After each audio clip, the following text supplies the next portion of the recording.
بسم الله الرحمن الرحيم الحمد لله الذي أنزل على عبده الكتاب ولم يجعل له عوجا قيما لينذر بأسا شديدا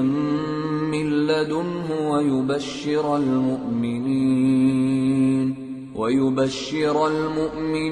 الذين يعملون الصالحات أن لهم أجرا حسنا ماكثين فيه أبدا وينذر الذين قالوا اتخذ الله ولدا ما لهم به من علم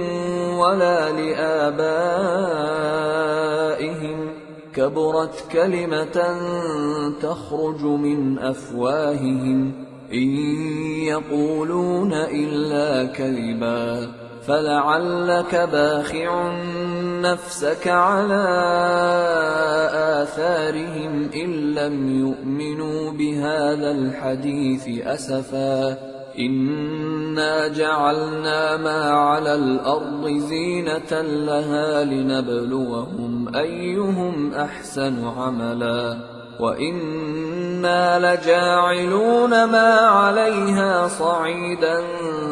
جرزا أم حسبت أن أصحاب الكهف والرقيم كانوا من آياتنا عجبا إذ أوى الفتية إلى الكهف فقالوا ربنا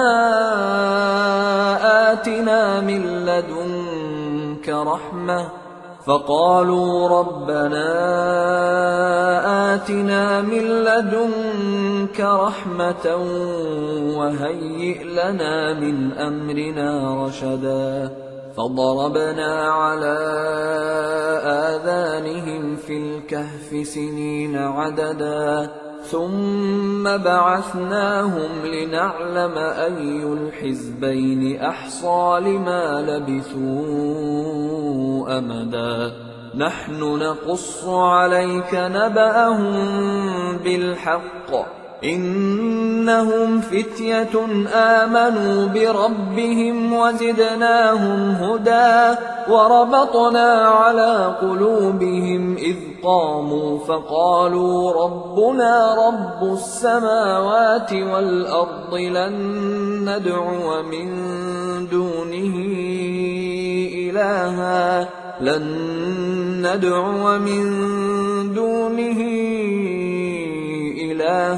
لقد قلنا إذا شططا هؤلاء قومنا اتخذوا من دونه آلهة لولا يأتون عليهم بسلطان بين فمن أظلم ممن افترى على الله كذبا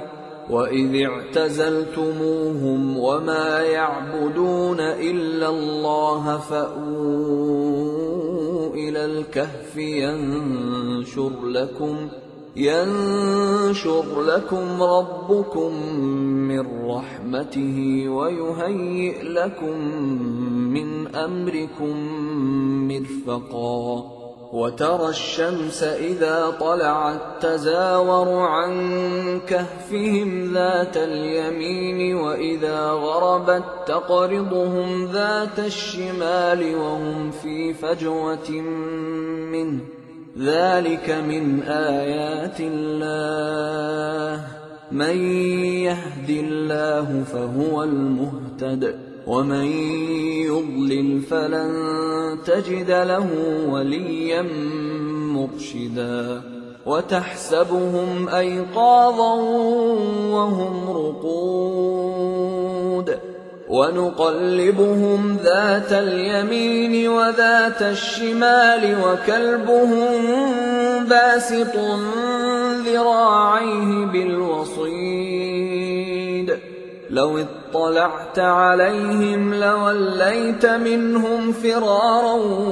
ولملئت منهم رعبا وكذلك بعثناهم ليتساءلوا بينهم قال قائل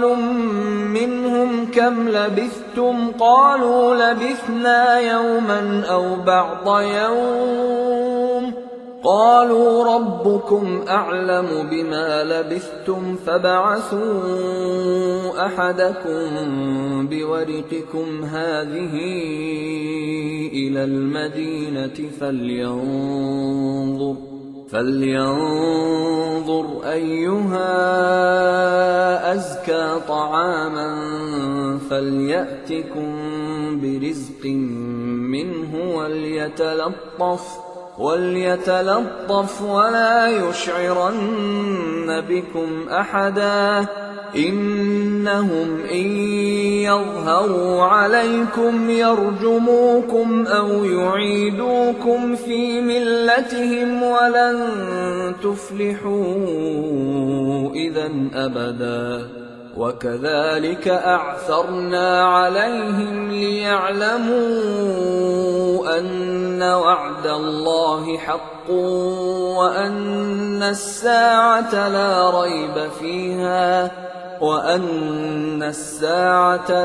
ريب فيها إذ يتنازعون بينهم أمرهم فقالوا ابنوا عليهم بنيانا ربهم أعلم بهم قال الذين غلبوا على أمرهم لنتخذن عليهم مسجدا سيقولون ثلاثة رابعهم كلبهم ويقولون خمسة سادسهم كلبهم رجما بالغيب ويقولون سبعة وثامنهم كلبهم قل ربي أعلم بعدتهم ما يعلمهم إلا قليل فلا تمار فيهم إلا مراء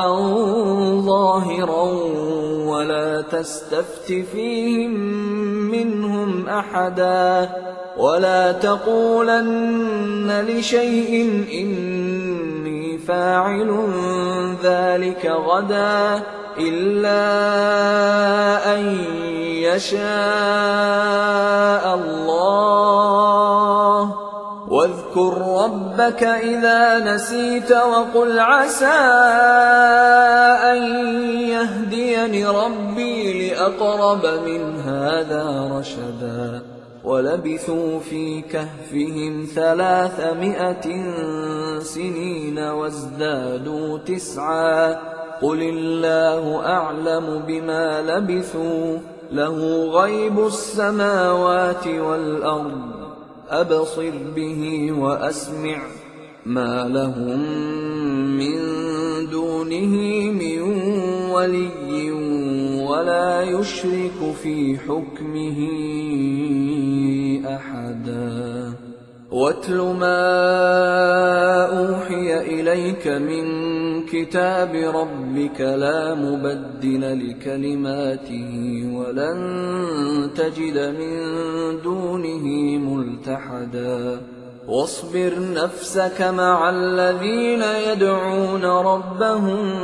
بالغداة والعشي يريدون وجهه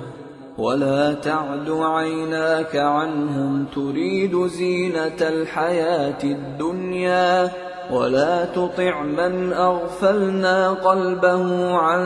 ذكرنا واتبع هواه وكان أمره فرطا وقل الحق من ربكم فمن شاء فليؤمن ومن شاء فليكفر إنا أعتدنا للظالمين نارا أحاط بهم سرادقها وإن يستغيثوا يغاثوا بماء كالمهل يشوي الوجوه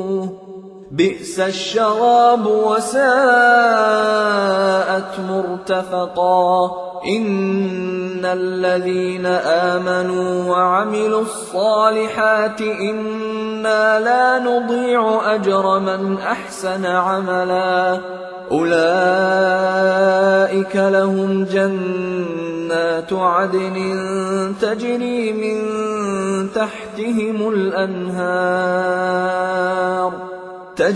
من تحتهم الأنهار يحلون فيها من أساور من ذهب ويلبسون ثيابا خضرا من سندس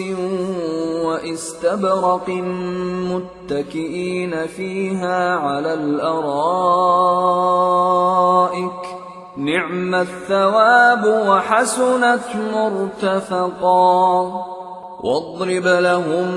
مثلا الرجلين جعلنا لأحدهما جنتين من أعناب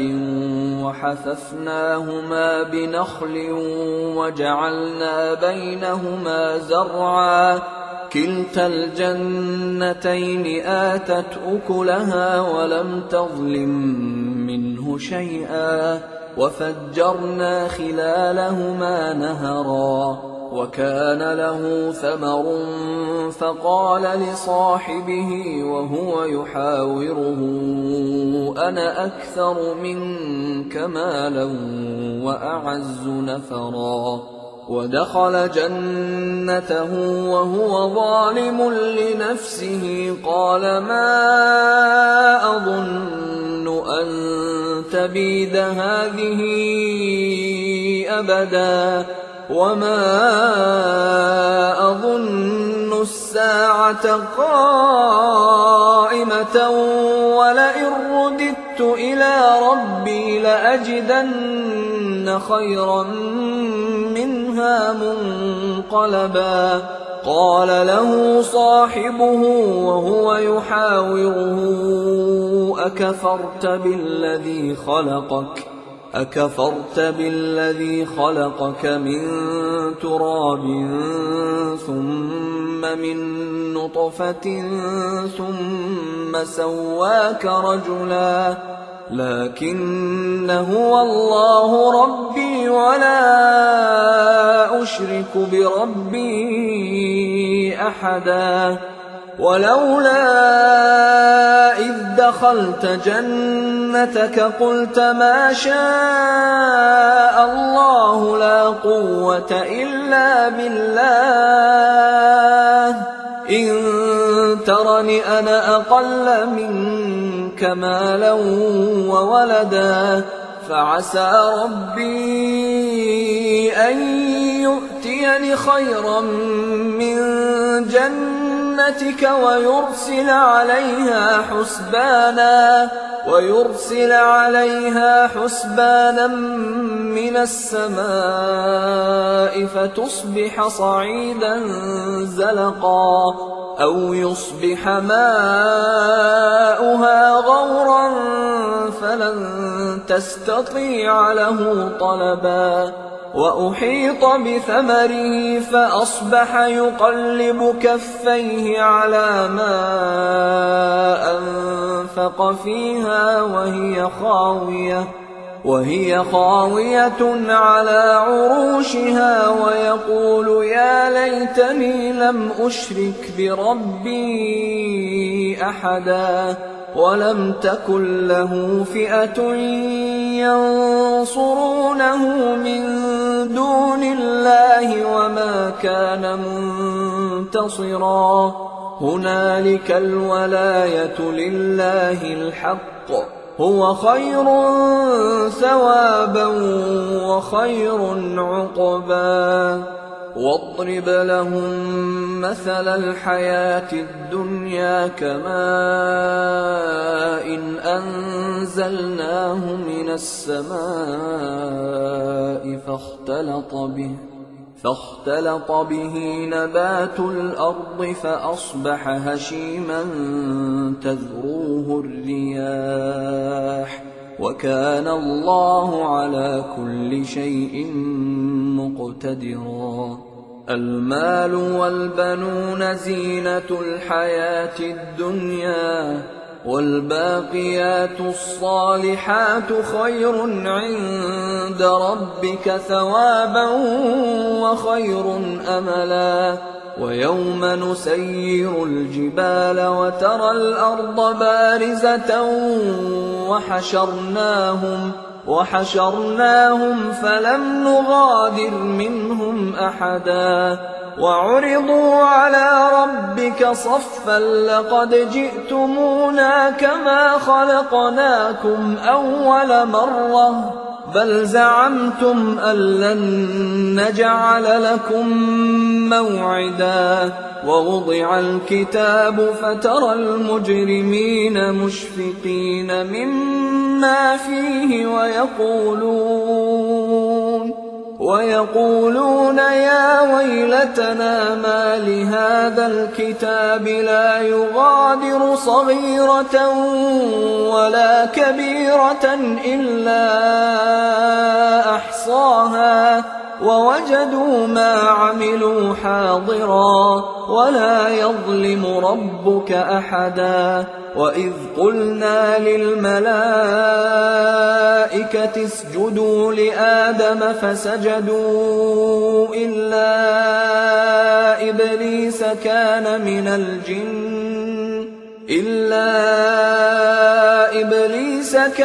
من الجن ففسق عن أمر ربه أفتتخذونه وذريته أولياء من دوني وهم لكم عدو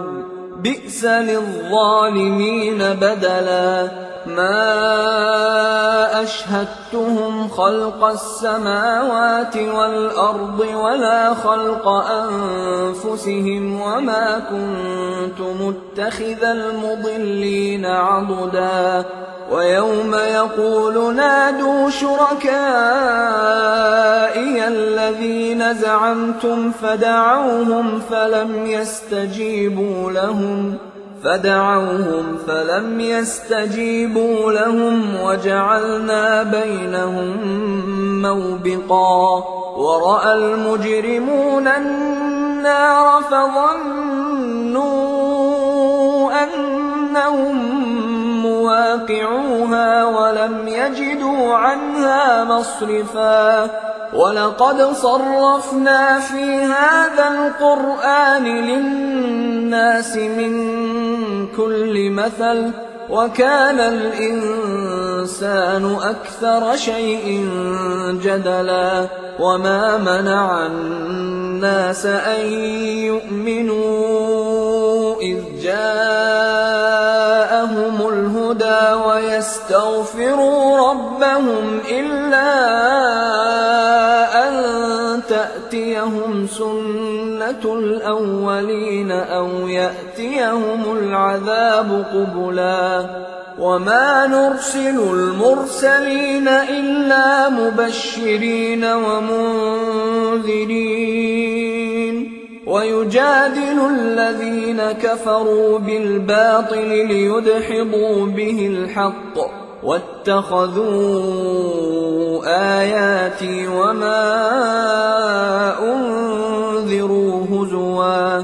ومن أظلم ممن ذكر بآيات ربه فأعرض عنها ونسي ما قدمت يداه إنا جعلنا على قلوبهم أكنة أن يفقهوه وفي آذانهم وقرا وإن تدعهم إلى الهدى فلن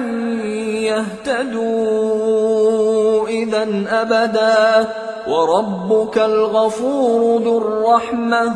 لو يؤاخذهم بما كسبوا لعجل لهم العذاب بل لهم موعد لن يجدوا من دونه موئلا وتلك القرى أهلكناهم لما ظلموا وجعلنا لمهلكهم موعدا وإذ قال موسى لفتاه لا أبرح حتى أبلغ مجمع البحرين أو أمضي حقبا فلما بلغا مجمع بينهما نسيا حوتهما فاتخذ سبيله في البحر سربا فلما جاوزا قال لفتاه آتنا غداءنا لقد لقينا من سفرنا هذا نصبا قال أرأيت إذ أوينا إلى الصخرة فإني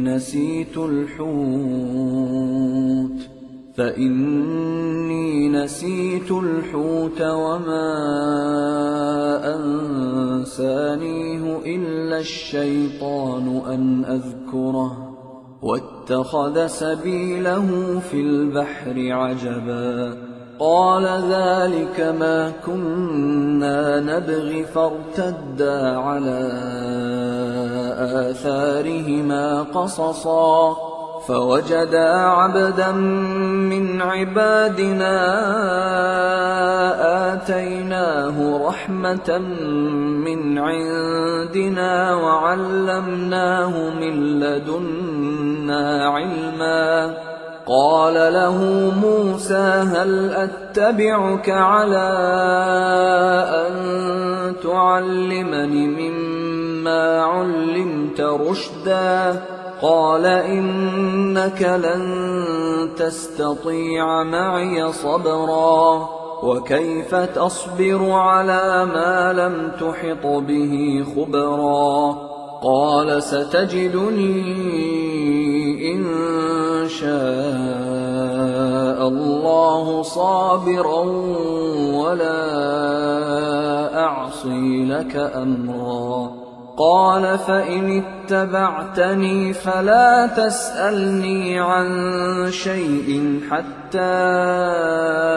أحدث لك منه ذكرا فانطلقا حتى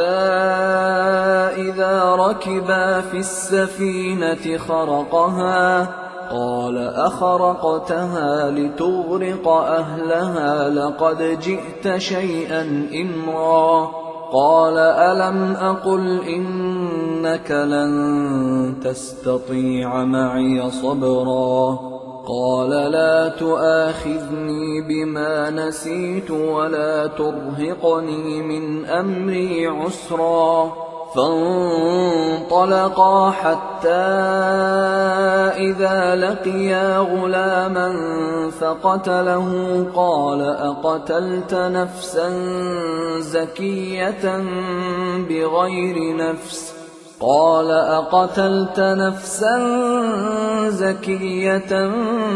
بغير نفس لقد جئت شيئا نكرا قال ألم أقل لك إنك لن تستطيع معي صبرا قال إن سألتك عن شيء بعدها فلا تصاحبني قد بلغت من لدني عذرا فانطلقا حتى إذا أتيا أهل قرية استطعما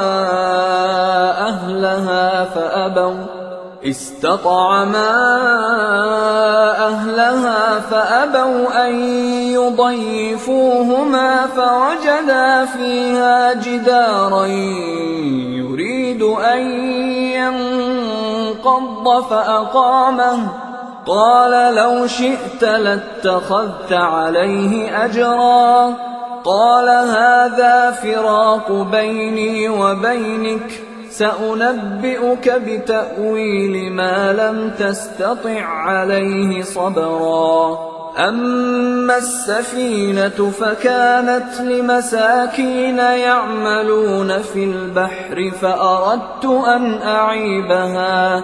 فأردت أن أعيبها وكان وراءهم ملك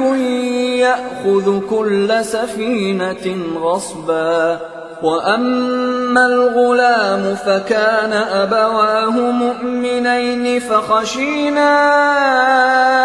أن يرهقهما طغيانا وكفرا فأردنا أن يبدلهما ربهما خيرا منه زكاة وأقرب رحما وأما الجدار فكان لغلامين يتيمين في المدينة وكان تحته كنز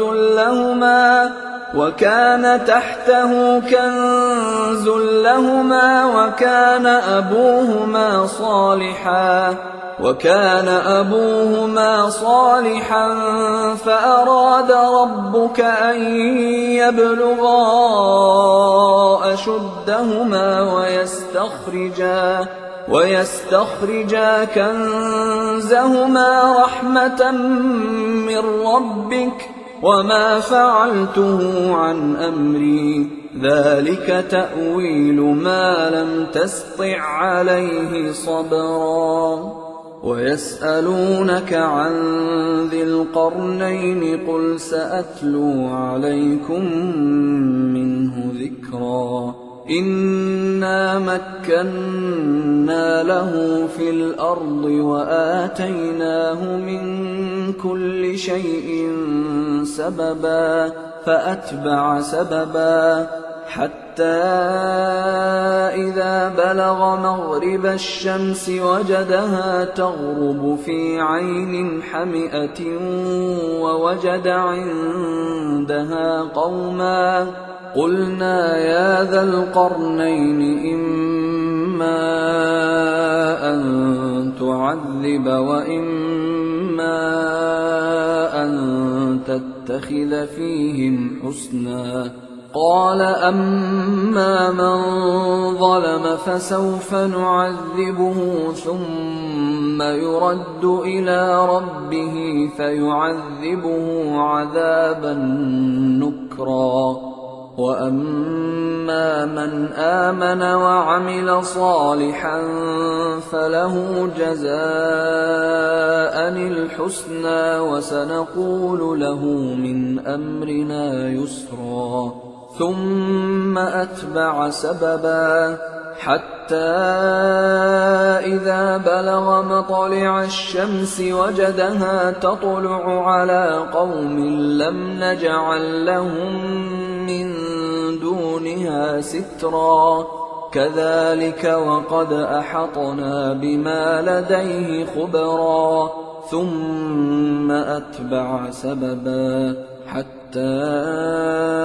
إذا بلغ بين السدين وجد من دونهما قوما لا يكادون يفقهون قولا قالوا يا ذا القرنين إن يأجوج ومأجوج مفسدون في الأرض فهل نجعل لك خرجا على أن تجعل بيننا وبينهم سدا قال ما مكني فيه ربي خير فأعينوني بقوة أجعل بينكم وبينهم ردما آتوني زبر الحديد حتى إذا ساوى بين الصدفين قال انفخوا حتى إذا جعله نارا قال آتوني أفرغ عليه قطرا فما استطاعوا أن يظهروه وما استطاعوا له نقبا قال هذا رحمة من ربي فإذا جاء وعد ربي جعله دكا وكان وعد ربي حقا وتركنا بعضهم يومئذ يموج في بعض ونفخ في الصور فجمعناهم جمعا وعرضنا جهنم يومئذ للكافرين عرضا الذين كانت أعينهم في غطاء عن ذكري وكانوا لا يستطيعون سمعا أفحسب الذين كفروا أن يتخذوا عبادي من دوني أولياء إنا أعتدنا جهنم للكافرين نزلا قل هل ننبئكم بالأخسرين أعمالا الذين ضل سعيهم في الحياة الدنيا وهم يحسبون أنهم يحسنون صنعا أولئك الذين كفروا بآيات ربهم ولقائه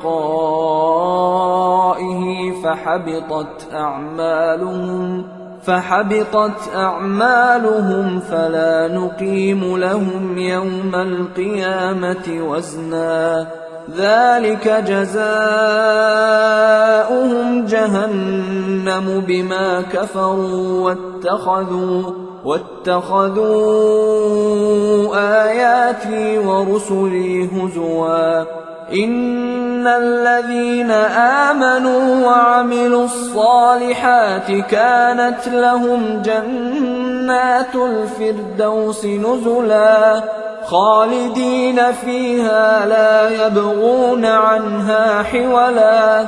قل لو كان البحر مدادا لكلمات ربي لنفد البحر قبل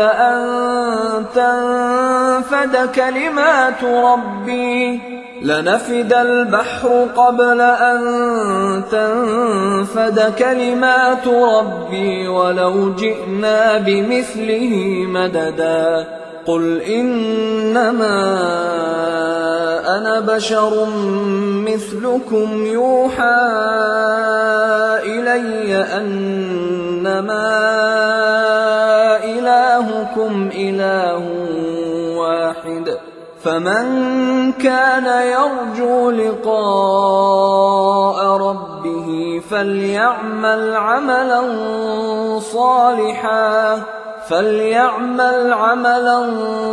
صالحا ولا يشرك بعبادة ربه أحدا. أيها الإخوة الكرام، نذكركم بأن حقوق الطبع والتوزيع محفوظة، والسلام عليكم ورحمة الله وبركاته.